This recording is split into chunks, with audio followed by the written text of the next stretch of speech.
à ce grand rendez-vous de l'éducation afin d'aider les pays pauvres à réaliser les 6 objectifs adoptés au Forum de Dakar.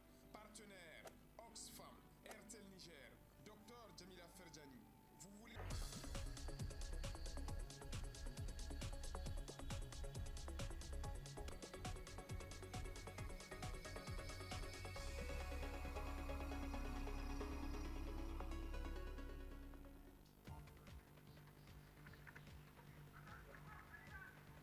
Visite ce matin du président de la République sur l'hôpital national général. Il s'agissait pour le président de s'enquérir de l'état d'avancement des travaux.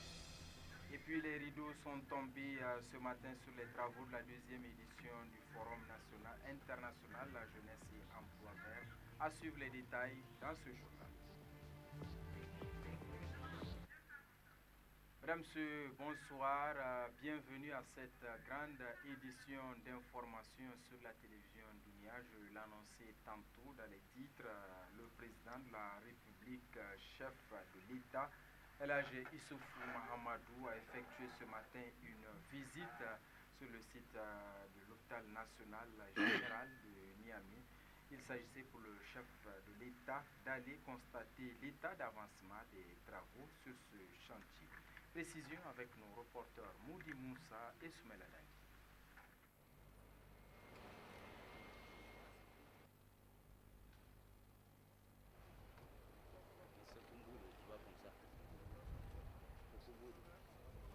Constater de visu l'état d'avancement des travaux du chantier de l'hôpital général de Niamey, tel est l'objectif assigné à cette visite de terrain effectuée par le président de la République sur le site en construction du dit chantier. Une visite qui devait permettre au chef de l'État de tâter personnellement le pouls de l'évolution de cet important joyau architectural lancé il y a seulement 8 mois, d'un coût estimé à 26 milliards de francs CFA et d'une capacité d'accueil de 500 lits. Les travaux de construction de cet hôpital de référence confiés à l'entreprise chinoise Beijing Urban Construction Group sont d'ores et déjà exécutés à un taux satisfaisant de 10% et pourraient, selon les assurances données au président de la République, être totalement achevé d'ici le mois de décembre 2015. C'est ainsi que du chantier en construction du bâtiment technique médical en passant par la médecine générale et les bâtiments prévus pour les patients et personnalités VIP, le chef de l'État a sillonné de fond en comble ce vaste chantier étalé sur une superficie de 17 hectares. Issoufou Mahamadou s'est dit globalement satisfait des conditions d'exécution de cet ambitieux projet. Aujourd'hui, je suis venu pour voir à quel niveau d'exécution est le chantier. Je constate avec satisfaction que les travaux avancent normalement. Nous sommes à 10% d'exécution des travaux et plaise à Dieu, l'échéance de 2016 pour la fin des travaux de l'hôpital de référence sera respectée. J'ai même demandé à ce que les travaux soient accélérés au lieu du mois de février-mars initialement prévu. Notre objectif est de faire en sorte que ce chantier puisse être terminé au plus tard en décembre 2015. Je constate que les travaux avancent bien. J'ai noté aussi qu'il y a une présence importante de main-d'œuvre nigérienne. Il y a près de 350 employés nigériens qui travaillent sur le chantier. Donc c'est un chantier qui donne beaucoup d'emplois, en particulier pour les jeunes. Bon, il n'y a pas de difficulté majeure. Il y a quelques petites difficultés que l'administration va essayer de régler rapidement avec l'entreprise qui est en charge des travaux. Lancé le 1er octobre 2013 sous l'impulsion du président Issoufou Mahamadou, les travaux de construction de l'hôpital général de Niamey sont présentement assurés par 92 employés chinois et quelques 392 Nigériens. Un chiffre qui atteindra les 700 Nigériens d'ici fin juillet prochain. Ainsi, une fois achevé, l'hôpital de référence de Niamey sera l'un des premiers et plus grands centres hospitaliers jamais égalés de la sous-région et pourrait à ce titre recevoir des vols spéciaux d'évacuation des patients. Et puis les rideaux sont tombés ce matin sur les travaux de la deuxième édition du Forum international Jeunesse et Emploi Vert à l'issue de ces 4 jours de travaux sanctionnés par des recommandations, 15 idées de projets créateurs d'emplois verts ont été retenues. Détail avec Mariam Ousmana. Après 4 tours d'intenses travaux marqués par d'importants ateliers de formation, des communications ainsi qu'une foire consacrée aux emplois verts, les lampions se sont éteints sur la 2e édition du Forum international francophone Jeunesse et Emploi Verts. Un grand rendez-vous qui a permis aux jeunes des 34 pays francophones du monde de partager leur expérience, mais aussi et surtout de démontrer leur génie créateur, permettant de convaincre les partenaires techniques et financiers de leur savoir-faire. Ces travaux ont également permis aux participants de formuler plusieurs recommandations. Aux pays membres de la francophonie, d'organiser des tables rondes pour la mobilisation des ressources financières pour appuyer les initiatives vertes pour les jeunes porteurs de projets. Promouvoir et subventionner les emplois verts. Appliquer les politiques de gestion foncière et veiller au respect des normes environnementales. Créer au niveau national d'autres cadres d'échange tels que le FIGEV. Renforcer les capacités des jeunes porteurs de projets afin qu'ils prennent en compte les aspects de la responsabilité sociétale dans leurs projets de développement durable. Encourager les États et gouvernements de la francophonie à créer des fonds d'investissement destinés au financement de projets. Ainsi, 15 idées de projets créateurs d'emplois verts ont été retenues sur la base d'appels à candidature sur plusieurs thématiques, dont entre autres l'agriculture durable, l'éthique pour le développement, les industries extractives, le recyclage et la valorisation des déchets industriels et ménagers et l'entrepreneuriat social. Ces projets seront entièrement financés par l'Organisation internationale de la francophonie. De quoi réjouir les lauréats qui ne sont pas prêts d'oublier ce grand rendez-vous de Niamey qui constitue un grand pas dans la réalisation de leurs rêves. Je suis d'abord très contente, reconnaissante à l'organisation de la FIGEV pour avoir été sélectionnée, pour avoir participé d'abord, mais en fait aussi pour avoir organisé ce cadre-là. C'est assez impressionnant de voir 150 idées de projets. Ça donne de l'espoir, ça montre que les dirigeants prennent en considération ce que les jeunes veulent, surtout dans le cadre du développement durable. Je suis tellement ému que ce projet ait été validé et nominé parmi les vainqueurs. Et franchement là, tout le monde, Niger et Burkina, franchement nous avons lié de vraies relations et je crois que ces relations-là vont durer dans le temps. Et c'est un réseau qui se constitue comme ça. Imaginez toute l'Afrique qui est en réseautage. Franchement, c'est l'entrepreneuriat social qui va avancer. Le représentant de l'OIF, pour sa part, s'est félicité de la réussite des travaux. Seriba Mohamed Lawal a également prodigué des sages conseils aux jeunes entrepreneurs. Ainsi, procédant à la clôture officielle du forum, le ministre de la Jeunesse a réitéré la volonté des autorités nigériennes à accompagner l'ensemble des projets présentés par les jeunes Nigériens au cours de ce forum. Je voudrais encore une fois vous remercier et réaffirmer ici l'engagement total et indéfectible déjà manifesté par son Excellence, M. Issoufou Mahamadou, président de la République, chef de l'État, dont l'un des axes majeurs de son programme est la prise en charge des problèmes de la jeunesse. C'est pourquoi il me charge de vous annoncer que le gouvernement de la 7e République s'engage à assurer un encadrement conséquent et un accompagnement de l'ensemble des projets des jeunes Nigériens présentés au cours de ce forum. C'est le lieu de rappeler également que mon pays a déjà mis en place un comité de suivi des recommandations du FIGEV. Ce comité sera renforcé par d'autres missions, notamment celle de mettre en place des dispositifs pertinents d'orientation et d'accompagnement des jeunes dans la mise en œuvre de leurs projets d'emploi vert. C'est sur une note de satisfaction totale et dans une ambiance de convivialité que ces jeunes francophones se sont séparés dans l'espoir de se retrouver en 2016 pour la 3e édition du FIGEV. La réussite de cette 2e édition du FIGEV démontre l'engagement nécessaire des jeunes francophones à vaincre à jamais le chômage et le sous-emploi. Un pari en passe d'être gagné par le Niger, pays hôte et initiateur de ce grand rendez-vous francophone.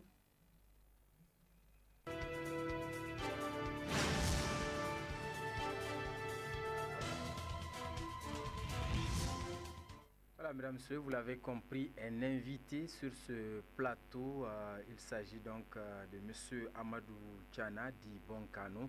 Il est président de la Ligue régionale de cyclisme. Il vient justement sur ce plateau pour nous parler du vélo nigérien. Alors, M. le Président, bonsoir. Bonsoir, M. Surtout, merci d'avoir accepté notre invitation. Alors, je le rappelle à nos téléspectateurs, M. Amadou Bonkano, président donc, de la Ligue régionale de Niamey de cyclisme depuis décembre dernier.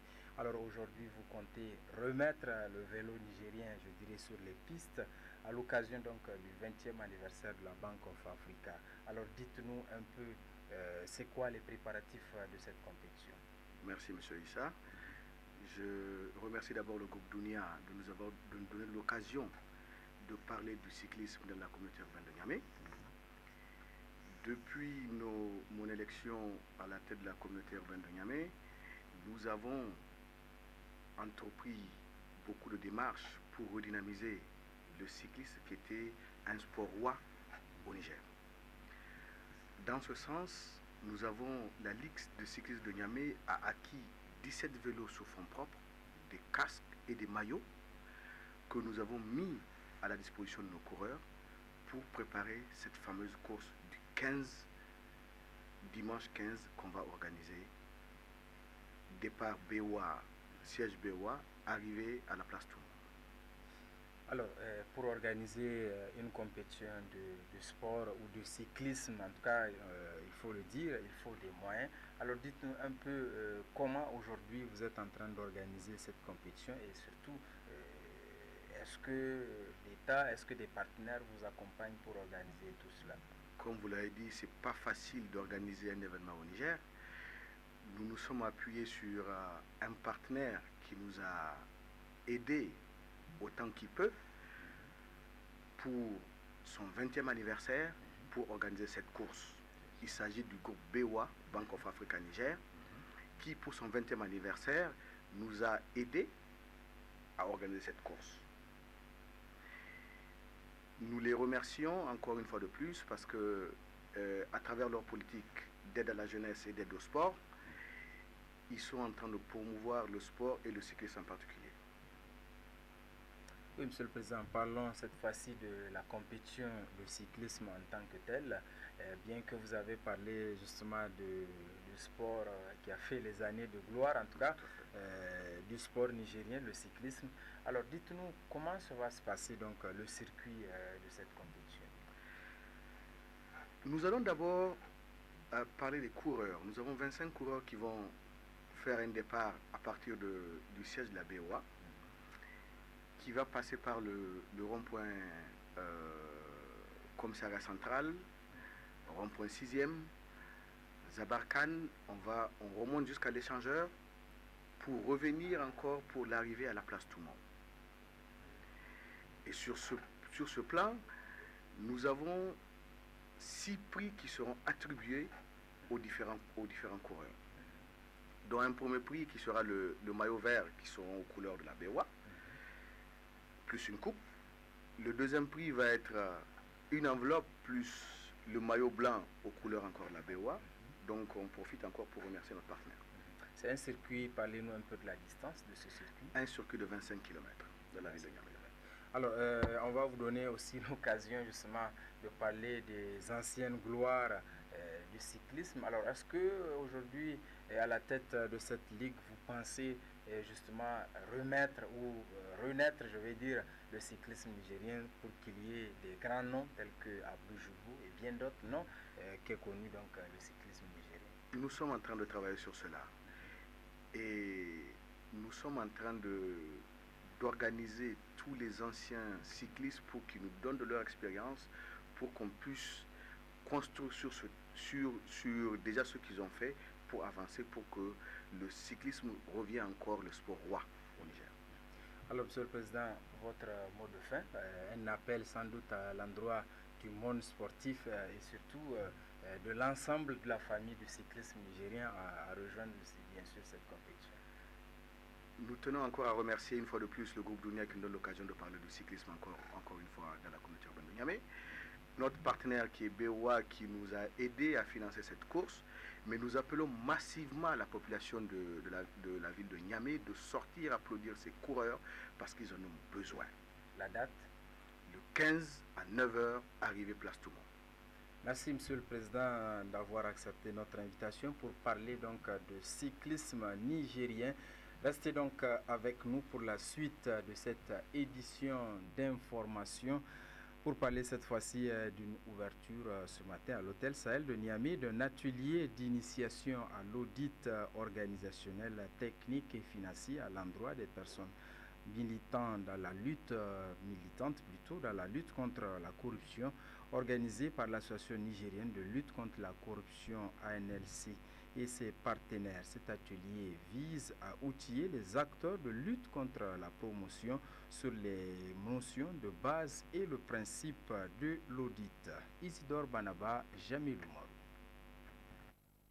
Outil d'amélioration continue des fonctionnements des institutions, l'audit organisationnel, technique et financier est au centre de cet atelier, dont le but est de renforcer les capacités des acteurs intervenant dans la lutte contre la corruption et les infractions assimilées sur les notions de base, ainsi que sur les enjeux et les principes de l'audit, ce qui devrait permettre à l'État de mieux mener une lutte sans merci contre ces fléaux qui gangrènent la société à tous les niveaux et qui sapent tous les efforts de développement. La corruption peut affecter l'ensemble des aspects du développement socio-économique d'un pays. Elle empêche l'accès aux services de base aux moins nantis. Elle biaise l'allocation des ressources, par exemple à travers une mauvaise gestion des marchés de l'État. Elle réduit donc la croissance économique d'un pays. D'où la nécessité du renforcement de leurs capacités, comme la question de l'audit organisationnel, l'audit technique et financier, afin de mieux contribuer au bon fonctionnement des services de l'État, de la pertinence des recettes et de la sincérité des dépenses. La lutte contre la corruption suppose des institutions fortes et crédibles, mais aussi des hommes avertis. C'est pourquoi l'Association nigérienne de lutte contre la corruption et les infractions assimilées, section nigérienne de transparence internationale, a jugé utile d'initier un tel atelier à l'endroit des acteurs concernés. Je vous annonçais que le projet financé par le gouvernement des États-Unis d'Amérique avait entre autres objectifs celui du renforcement des capacités des membres du réseau parlementaire de lutte contre la corruption et les infractions assimilées, de la haute autorité à la lutte contre la corruption et les infractions assimilées et du bureau information, réclamation et lutte contre la corruption, le trafic d'influence du ministère de la Justice. C'est dans ce cadre que se tient le présent atelier afin d'outiller les membres des structures qui bénéficieront des différents outils sur l'audit. Par ces actions, les associations de lutte contre la corruption et les infractions assimilées veulent mettre à la disposition de l'État les moyens et les compétences nécessaires pour une lutte efficiente et efficace contre la corruption et son corollaire. Le personnel des organisations des Nations Unies a procédé ce matin à un don de sang au siège de l'Organisation mondiale de la santé OMS, l'occasion de la journée mondiale de don de sang qui aura lieu donc le 14 juin 2014.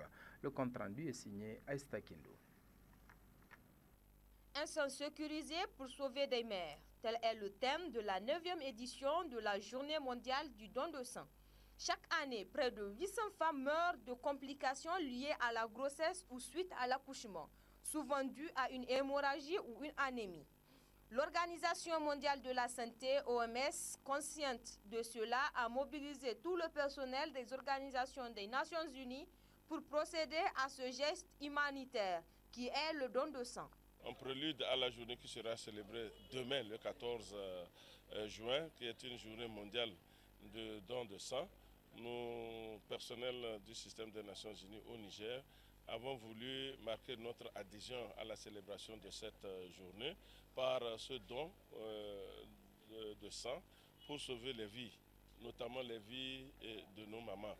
Le système des Nations Unies, à travers son personnel, a voulu aujourd'hui donner son sang pour pouvoir contribuer justement à la résolution de ce problème.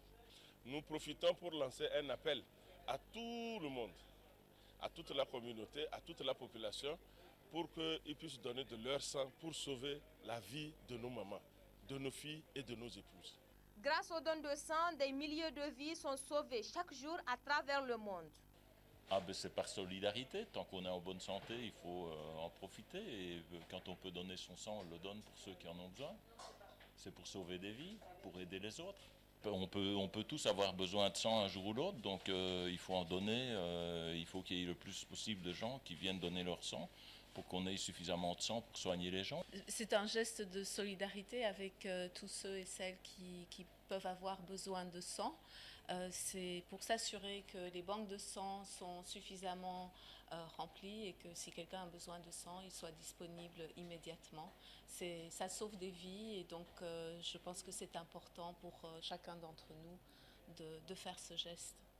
À ne pas craindre ni l'aiguille, ni de donner son sang, c'est rien du tout. Ça prend quelques minutes et c'est vraiment important. Il faut que tout le monde le fasse. La journée mondiale de don de sang est à la fois une journée de réflexion et l'occasion de remercier tous les donneurs du monde.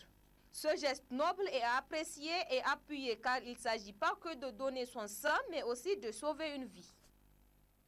Autre occasion, c'est celle des 20 ans d'existence au Niger de la Bank of Africa qui a procédé à un don ce matin à l'hôpital national de Niamey. Un don composé de matériaux médicaux et de produits d'entretien d'une valeur de 4 millions de francs CFA. Le reportage est signé Aïssata Kindo. 1994-2014, 20 ans déjà que la Bank of Africa est implantée au Niger. Pour donc davantage œuvrer pour le bien-être des populations, elle apporte son soutien dans plusieurs domaines, notamment l'éducation et la santé. C'est dans ce contexte que se situe ce don de matériel médicaux à l'hôpital national de Niamey. Entre 2008 et 2013, pour la réalisation de nos objectifs en matière d'éducation, de santé et d'œuvres sociales, financer environ 5 milliards de francs CFA. Nous avons prévu pour l'année 2014 de nombreuses réalisations dans nos différents pays, y compris au Niger. Et le don que nous faisons aujourd'hui participe au programme qui a été mis en place par le bureau local en direction du Niger. Ce don que nous faisons aujourd'hui et qui est constitué du lot de matériel médical et de produits d'entretien que vous voyez pour une valeur d'à peu près 4 millions de francs CFA et la suite d'une coopération qui s'est déjà engagée entre le bureau local du Niger et l'hôpital de Niamey et ne sera qu'une continuation de ces actions-là. En réceptionnant ce don, le directeur général de l'hôpital national de Niamey a saisi l'opportunité pour remercier le groupe Bank of Africa et appelle le gouvernement à leur emboîter le pas afin de les aider à améliorer les différents services de l'hôpital. Nous apprécions le geste dans toute sa dimension. Donc, il nous va droit au cœur et qui vous honore à plus d'un titre. Ce don permettra de soulager les patients et sera utilisé pour et à bon escient. Mais par-delà ce geste, nous osons espérer que la Fondation BOA, à l'instar de notre gouvernement qui nous apporte son soutien et son aide à améliorer nos capacités de prestation, et de nos partenaires habituels qui nous accompagnent, se fera le devoir de leur emboîter le pas afin de nous aider dans nos efforts quotidiens d'amélioration de notre plateau technique, dont certains secteurs nous semblent prioritaires. Entre autres, je citerai l'imagerie médicale, les services de réanimation, pour ne citer que cela. À travers ce geste, la Bank of Africa démontre son engagement à faire de l'éducation et de la santé une priorité conformément à ses valeurs. À déverser toujours dans l'agenda des dons, cette fois-ci avec la société Oriba qui a procédé ce matin à un don de vivres aux malades de l'hôpital Poudrière de Niamey. Un don estimé à environ 1 million de nos francs. Alimato Abdou. Ce don composé de riz, de jus Oriba, des savons et de l'eau minérale est destiné aux malades de l'hôpital Poudrière de Niamey. Un don de la société Oriba qui s'inscrit dans le cadre des actions humanitaires qu'entreprend la société. Ce don s'inscrit dans le cadre des actions sociales que Oriba mène depuis quelques temps déjà. Parce que Oriba, c'est une société de commercialisation de jus, c'est vrai, mais elle ne s'arrête pas seulement à la commercialisation. Parce que qui dit commercialisation, dit profitabilité de l'entreprise. Mais Oriba s'est engagé dans le cadre d'amener un soutien pour la population du Niger, pour leur bien-être. Parce que Oriba, c'est une société citoyenne. Elle œuvre pour le bien-être de tous. Prenant la parole, le directeur général de l'hôpital Poudrière a remercié la société Oriba pour ce geste combien important avant d'émettre le vœu de voir ces genres d'actions salvatrices se pérenniser. Nous espérons que, en tout cas, c'est un geste qui va être perpétué. C'est vraiment quelque chose de très salutaire. On a déjà commencé à faire la distribution au niveau donc, des différentes unités. On va espérer que cela va contribuer en tout cas à la récupération rapide donc, pour ces malades. Nous les assurons que ces produits que nous venons de recevoir vont être utilisés à très bon escient et que cela puisse profiter à nos malades. Et nous souhaitons que ça ne soit pas la dernière fois. Nous souhaitons aussi que d'autres sociétés les remboîtent le pas. Ces actions doivent être encouragées car elles permettent sans nul doute d'alléger la souffrance des populations, notamment des malades.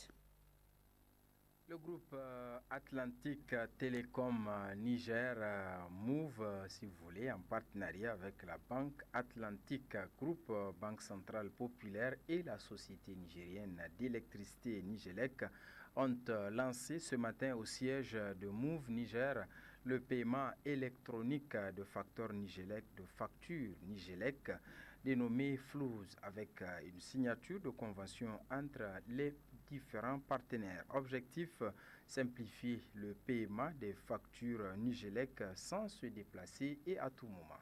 Le compte-rendu est signé Aïssa Ibrahim. Le partenariat Nigelec Atlantique Télécom Niger et Banque Atlantique a été officialisé avec cette signature de convention dénommée FLOUS. Un nouveau service de transfert d'argent simple, rapide et pas cher, permettant d'envoyer et de recevoir de l'argent, d'acheter du crédit de communication et enfin de régler vos factures et faire vos achats. Ce partenariat permet également le paiement des factures d'électricité via le réseau Move.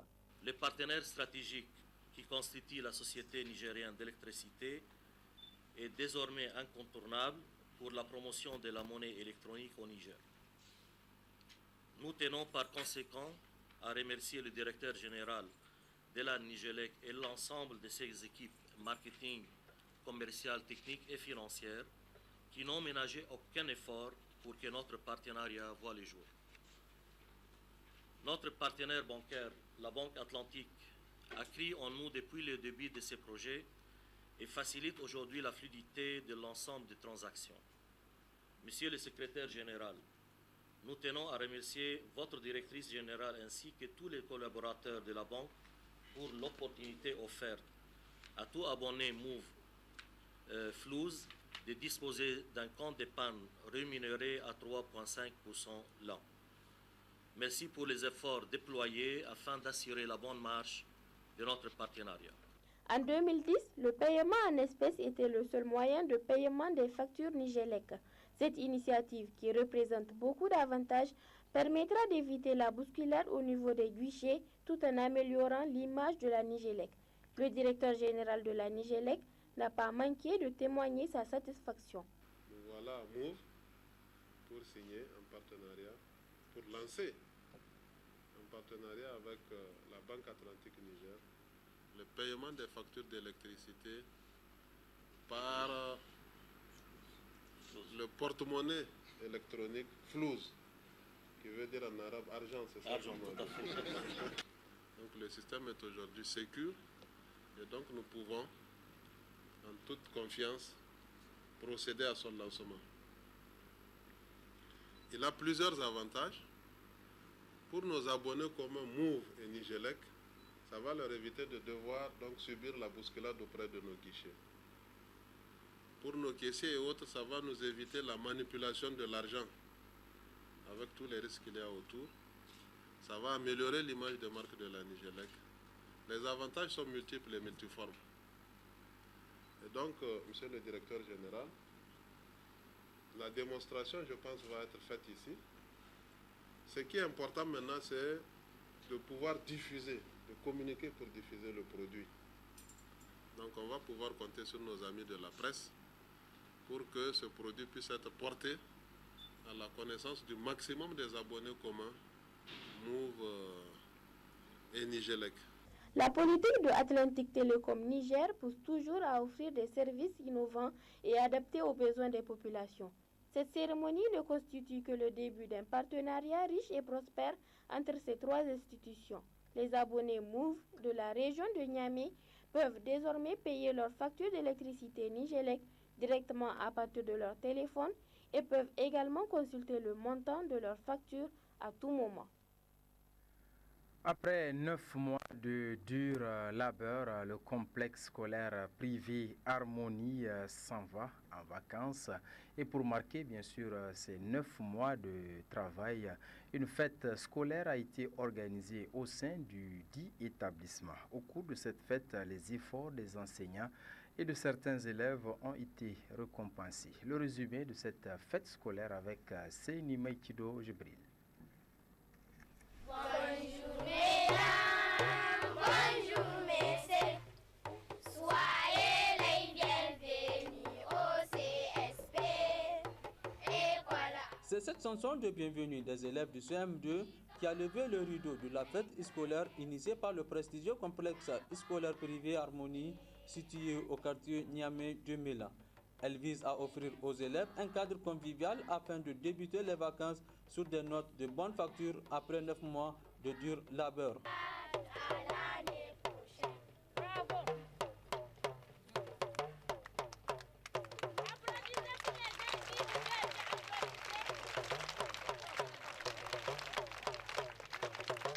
Occasion pour la fondatrice de la dite école de retracer la genèse et les succès réalisés par son établissement. Le complexe scolaire privé Harmonie qui comprend le primaire, le jardin d'enfants, section traditionnelle et primaire et jardin d'enfants, section franco-arabe, est passé de 27 élèves en 2008-2009 à 253 élèves cette année 2013-2014. Les taux de réussite d'entrée en 6e se présentent comme suit. 2008-2009, 100%. 2009-2010, 75%. 2010-2011, 82,6%. 2011-2012, 100%. 2012-2013, 75%. La fête a été aussi mise à profit pour récompenser les mérites des enseignants et les 3 premiers élèves de chaque niveau en présence de leurs parents. Les élèves ont à leur tour saisi l'occasion pour remercier vivement la fondatrice et leurs enseignants pour avoir été mis dans les meilleures conditions d'études. Tout d'abord, je remercie mon école CSP Harmonie. Et encore, je remercie la fondatrice et la directrice de leur courage. Nous avons étudié dans de meilleures conditions. Nous remercions le CSP Harmonie et la fondatrice parce que nous avons étudié dans de meilleures conditions. Nos enseignants se sont très bien occupés de nous. À travers cette fête scolaire, le complexe scolaire privé Harmonie témoigne de sa volonté à s'investir davantage dans l'épanouissement de ses élèves. Le CSP Harmonie, le rêve des enfants qui sûrement devient réalité. Nous vous disons un grand merci. Ouverture à Tawa d'un atelier de formation de 24 imams de l'arrondissement communal 2. Objectif renforcer les différentes techniques de communication en faveur de la culture de la paix. Un atelier organisé par l'ONG Paix à travers le développement PDF 2. Asman Amadou. Deux interventions ont marqué cette cérémonie d'ouverture de l'atelier de formation des imams locaux sur la culture de la paix, la tolérance, les droits humains en islam, les techniques de communication et gestion non violente des conflits, organisé par PDEV 2.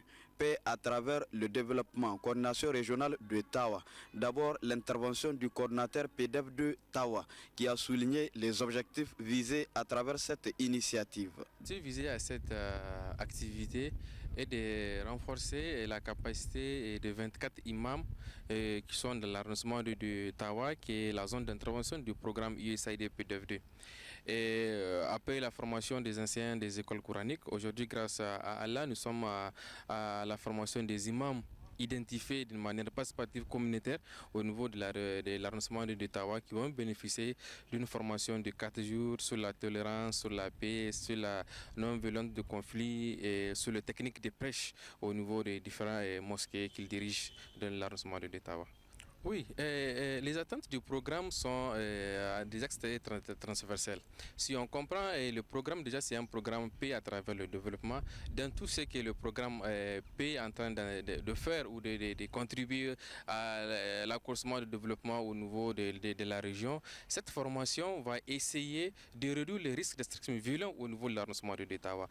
Avec les différentes techniques de prêche, les imams vont essayer d'amener la cohésion sociale, d'informer les gens, de les sensibiliser sur les différents modes de tolérance, de cohésion sociale, de rester ensemble, de vivre ensemble et d'éviter l'extrémisme violent au niveau de cette communauté. Quant au secrétaire général du gouvernorat de la région de Tawa, s'est réjoui de cette importante rencontre. Dans son discours d'ouverture des travaux de cet atelier de renforcement des capacités des imams de l'arrondissement communal 2 de Tawa, zone d'intervention du PDEV 2. Il exhorte les participants d'être attentifs et suivre avec intérêt les exposés qui seront présentés. Les vertus, c'est ce qu'il y a d'essentiellement humain. C'est ce qui conforte, c'est ce qui réconforte, c'est ce qui resserre les liens entre les humains. Et c'est dans le cadre du resserrement de ces relations entre les humains que l'islam lui-même se renforce. L'islam ne peut pas se propager dans le désordre. Il ne peut pas se propager dans l'insécurité. Voyez-vous, quand il y a insécurité, quand il y a guerre, les gens n'ont même pas le temps pour manger, à plus forte raison pour se vouer au culte religieux. Donc, je pense que les formations qui sont dispensées par le PDEV, la deuxième en l'occurrence, qui a pour objectif de former des leaders religieux, donc des imams, sera l'occasion de renforcer le ciment de cet effort que nous ferons dans notre pays pour que l'islam au Niger soit un islam social, pas un islam contestataire, protestataire ou qui participe à l'insécurité dans notre pays. Durant 4 jours, les 24 imams de l'arrondissement communal de Tawa seront outillés sur plusieurs techniques de communication en faveur de la paix. La Fatiha, suivie des invocations, ont été récitées par ces leaders religieux à la fin de la cérémonie d'ouverture de cette rencontre des imams pour que la paix règne au Niger. Et puis une partie magazine dans ce journal, elle est consacrée à la visite, à la série de visites effectuées par le ministre de l'Environnement, de la Salubrité urbaine et du Développement durable à la société Niger SA, à la direction générale de la trésorerie et de la comptabilité publique, ainsi que quelques marchés de la place. Objectif constater l'insalubrité dans ces différents services. Le point avec Murtala Zaberou. Très bonne réception. Au revoir.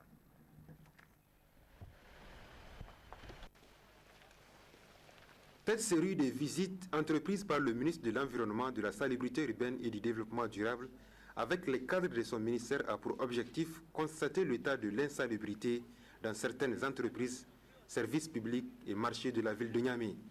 Pour la circonstance, le ministre a été accompagné par le gouverneur de la région de Niamey ainsi que le directeur général des services techniques municipaux du conseil de ville de Niamey. Première étape de cette visite à la société Nigerlais SA. Là, le ministre et sa délégation ont été bien reçus par la directrice générale de la dite société. Ils ont eu droit à une visite guidée des différents compartiments de la société. Suite à cela, le ministre et sa délégation ont eu un tête-à-tête avec la première responsable de la société. Madame Zainab Meda s'est attelée à leur démontrer toutes les mesures prises par sa société pour lutter contre l'insalubrité au sein de sa société et offrir à ses agents ainsi qu'aux populations un environnement sain. À son tour, le ministre a encouragé cette société certifiée ISO 9001 qui réunit toutes les dispositions pour lutter contre l'insalubrité. Deuxième étape de cette visite, le marché de Ouarata, en passant par l'éco-gare de Niamey. À ces deux endroits, le constat est sans appel. La sampi éternelle question de l'insalubrité refait surface. L'on ne sait si on se trouve dans un marché, un éco-gare ou un zoo. C'est dire à quel point le mal est profond et mérite une réelle prise de conscience doublée de l'implication des différents acteurs concernés. Le marché Ouarata est mal entretenu. Un si beau marché est si mal entretenu. Il est évident que cette situation est due à la négligence des commerçants. Tout comme au marché Ouarata, le Kougar est confronté à une insalubrité grandissante. Ce problème est aujourd'hui devenu permanent à l'Éco-Gare qui d'ailleurs a peine à répondre aux normes exigées. Le ministre de l'Environnement concerné par cette situation a instruit le directeur général de l'Éco-Gare pour que des mesures soient prises devant la recrudescence du phénomène. La prochaine étape de la visite a concerné la direction générale de la trésorerie et la comptabilité publique. C'est un local propre, assaini, qui a reçu la visite du ministre et sa délégation. La salubrité est fondamentale au cœur de notre dispositif parce qu'il faut avoir un cadre agréable pour des mesures de santé et puis avoir l'esprit aussi dégagé. C'est pour cela que nous tenons beaucoup à la salubrité pour que le cadre soit agréable et permettre aux agents de travailler dans des conditions d'hygiène assez respectables. Les autres services publics doivent avoir à l'esprit cette question de salubrité qui est une question fondamentale, je le disais tantôt. On ne peut pas travailler sans avoir un endroit sain, propre. Et donc pour cela, je crois que chacun doit s'atteler à son niveau à faire en sorte que son milieu de travail soit assez propre. Dernière étape de cette visite, le marché Djemagé situé au quartier Zongo. On ne cessera jamais de le dire, nos marchés sont sales. Les commerçants mettent nos vies en danger, surtout en cette saison de pluie.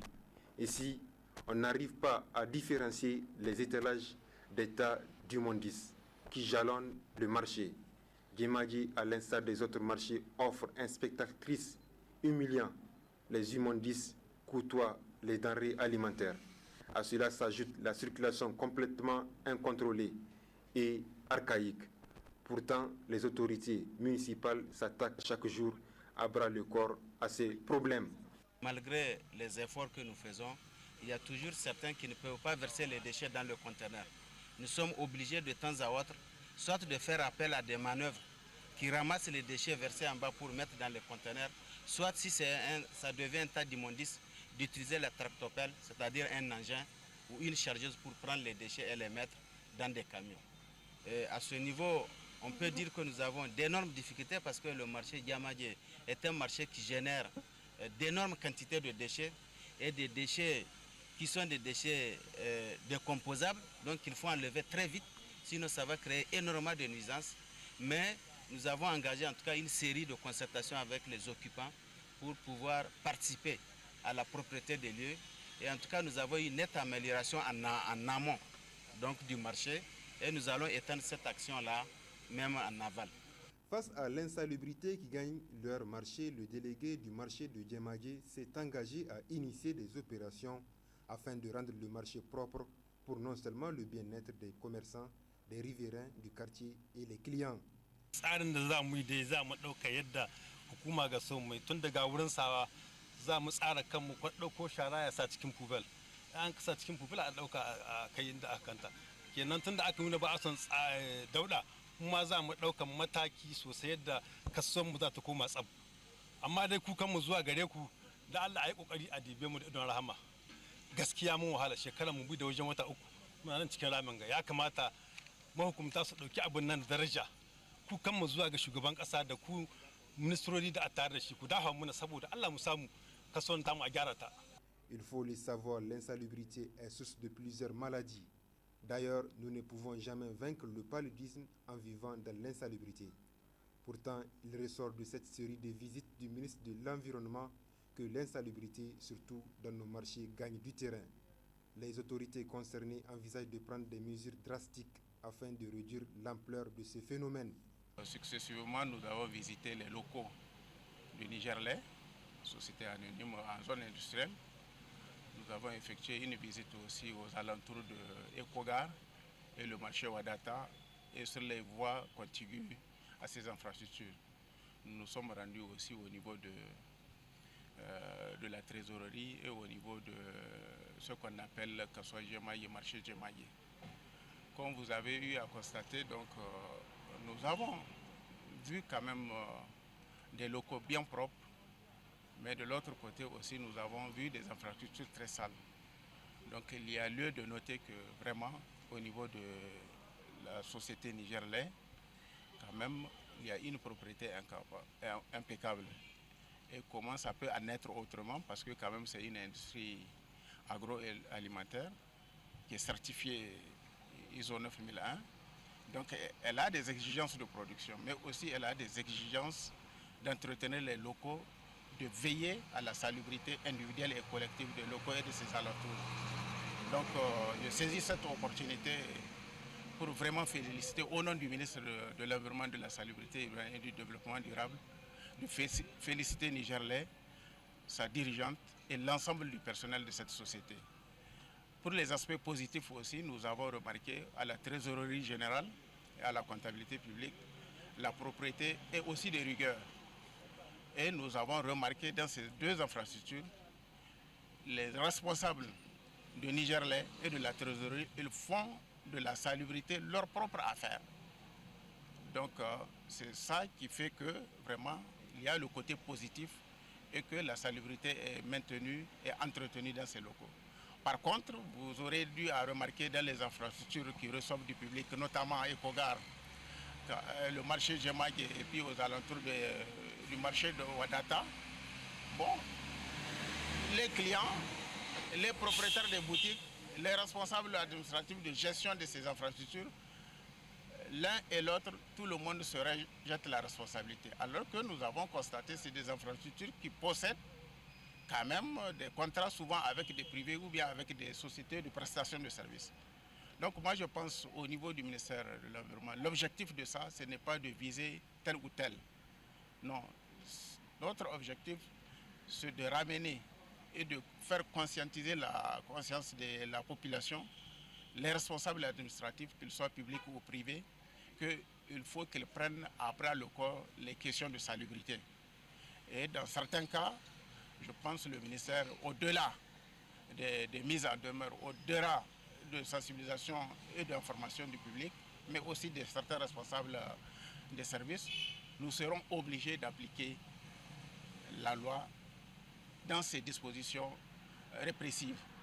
Cette série de visites, la première du genre, permettra sans aucun doute à l'ensemble des populations de prendre conscience de l'urgence du phénomène et de rendre leur environnement sain.